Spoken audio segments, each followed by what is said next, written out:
Ay mga loves, for today's video, ayan, pupunta tayo ng Baclaran dahil mamimili tayo. Pero bago yan, may kailangan lang akong gawin. Dahil nung isang araw, nahuli ako at kinuha nila yung lisensya ko, so ngayon kailangan ko nang tubusin. So for the meantime, iniwan ko muna yung aking mama at yung aking anak at yung aking sister-in-law sa tabi ng kalsada malapit sa releasing ng aking lisensya. Sabi ko maghintay muna sila dyan kasi magbabayad lang ako sa City Hall and mabilis lang. Ayan, nakabalik na ako. Nagbabayad na ako sa tricycle driver ng aking pamasahe. Dahil sobrang bilis lang po talaga magbayad doon, as in walang pila dahil maaga po akong pumunta, kakabukas lang ng City Hall.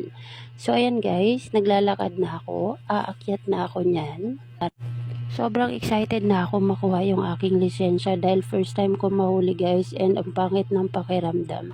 So habang paakyat ako, kinakabahan ako at hindi ko alam dahil wala akong idea kung anong itsura yung aakyatan ko dahil first time ko nga po talagang mahuli dahil paso yung aking rehistro. So ayan, for their privacy na lang din po, hindi na ako nag-video na nakaharap sa kanila. Sa akin ko na lang hinarap yung aking camera.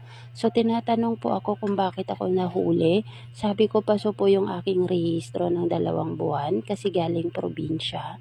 So ayan, ang bilis lang guys, nirelease na yung aking lisensya and tuwang-tuwa ako dyan, hindi lang ako makangiti dahil kinakabahan ako at the same time. So guys, habang nakuha ko yung aking lisensya, ayan, sobrang tuwa ako talaga. So ayan, naglalakad na ako pababa dahil naghihintay sila mama doon sa may tabi ng puno. So ayan, sumakay na kami sa bus. Kasama ko yung aking mama, yung aking anak at yung aking sister-in-law. So ayan guys, ang lamig sa bus pero sa labas mainit. So ayan, malapit na kaming dumating. Nasa stoplight lang kami and medyo traffic pero ayos lang dahil nag-go din naman, hindi naman masyadong traffic talaga. So ayan guys, malapit na kaming makarating sa Baclaran Church dahil una namin pupuntahan ay yung Baclaran Church. So habang naglalakbay kami, ayan yung mama ko mangha sa mga buildings dahil bakit daw tabi-tabi at ang laki. Dahil first time niya po talaga makakita ng ganyan. So ayan guys, hindi ko na kinuha na ng video yung aking pagdadasal, yung aming pagdadasal sa Baclaran Church dahil privacy na po namin yon. So ayan, pumunta na kami sa shopping center kung saan murang-mura po yung mga bilihin, lalo na pag wholesale yung bibilhin nyo.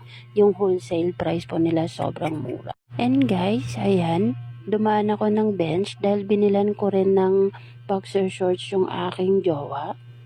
And ayan, dumating na kami. Sobrang bilis lang talaga dahil konting video lang po yung aking na take. So ayan, binilan ko yung aking bunso ng 4 na pants. Ayan, may brown, ayan, black, and yung susunod ay kulay green. Dahil yan po ay mga favorite color niya. Dahil ang binili ko po ay hindi jeans, yung parang malambot lang siya para komportable sa school. So ayan, pang 12 years old pala yung size niyan. And bumili din ako ng t-shirt niya, kulay green, favorite color niya, and color gray. And ayan, binilan ko rin siya ng bag kasi sabi niya sira na yung bag niya nung nakaraang taon. So bumibinilhan ko siya ng bag. Dahil guys, kung sa SM mo to bibilin, sobrang mahal. Pero sa Baclaran ay mabibili mo lang siya ng mga 400.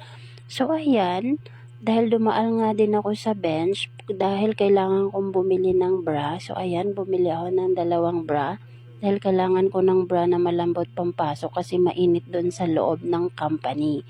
So ayan, skin tone and black yung binili ko. And guys, yung aking jowa naman ay binilan ko ng boxer shorts. So ayan, 2, blue at saka gray din. Dahil, ewan ko ba, parang gustong-gusto ko siya bilhan ng boxer shorts. Ewan ko, hindi ko alam yung feeling.